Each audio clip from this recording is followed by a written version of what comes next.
গোপালগঞ্জের প্রতিটা ঘরে ঘরে জুলাই গণ অভ্যুত্থানের পতাকা উড়বে নাহিদ ইসলাম। জাতীয় নাগরিক পার্টির আহ্বায়ক নাহিদ ইসলাম বলেছেন, গোপালগঞ্জের প্রতিটা ঘরে ঘরে জুলাই গণ অভ্যুত্থানের পতাকা উড়বে। আজ বৃহস্পতিবার দুপুরের দিকে নিজের ভেরিফাইড ফেসবুক পেজে দেওয়া এক পোস্টে এই কথা বলেন নাহিদ ইসলাম। গোপালগঞ্জ নিয়ে আমাদের অবস্থান গতকালের বক্তব্যেই পরিষ্কার বলা হয়েছে। পুরো বাংলাদেশের প্রতি আমাদের যে কমিটমেন্ট, গোপালগঞ্জের প্রতিও আমাদের সেই কমিটমেন্ট। গোপালগঞ্জের অধিবাসীদের প্রতি রাজনৈতিক বৈষম্য আমরা বিরোধিতা করি। গোপালগঞ্জ ও পুরো বাংলাদেশকে আমরা মুজিববাদী সন্ত্রাস ও ফ্যাসিবাদ থেকে মুক্ত করব। আওয়ামী লীগ যুগের পর যুগ ধরে গোপালগঞ্জের মানুষের জীবনকে বিপন্ন করেছে, মুক্তিযুদ্ধকে কলুষিত করেছে এবং সনাতন ধর্মাবলম্বীদের সাথে বেইনসাফি করেছে। আমরা বলছি, আমরা এই পরিস্থিতির পরিবর্তন ঘটাবো।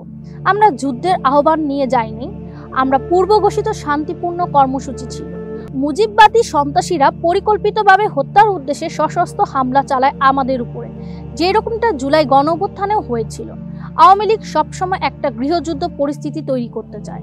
গণ অভ্যুত্থানে আওয়ামী লীগের এত হত্যাযজ্ঞের পরেও 5ই আগস্টের পরে অনেক রিফাইন্ড আওয়ামী লীগ আনতে চেয়েছিল।